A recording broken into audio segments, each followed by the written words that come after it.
Здравейте! Аз от 3 годишна карам такива кънки, да кажем. И съм много добра. Като порасна ще стана учителка, тъй че много ме гледайте. Сега много карат така, чакайте. Да, нещо. Много момичета, когато се учат, карат така.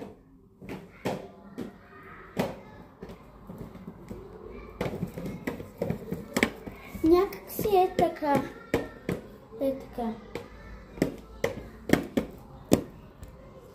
Ако можете да карате ски, ще ви е по-лесно.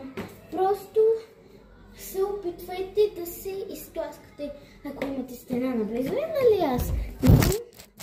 Ето. Просто ако имате такъв връх, просто се опитайте да я балансирате. Второ, трябва да можете да пазите си, да стоите. Ако не имате спирачки, ви трябва да можете така да се върчите на тях. Трето, направо ме последвайте. Трето, трябва да вече да можете да карате. Ще ви покажа как да направите това.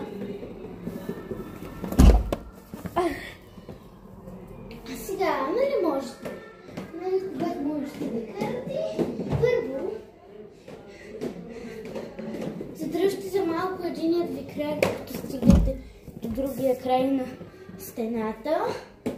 После ето така.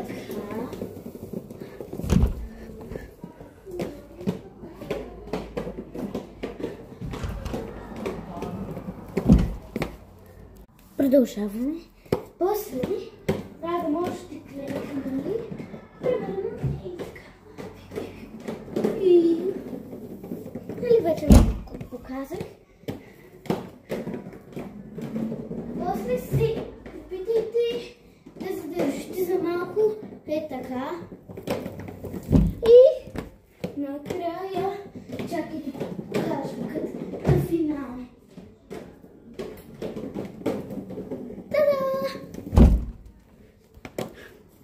Това е много лесно. Ако можете да карате ски, чудесно! Така. Последвайте ме да видите част втора.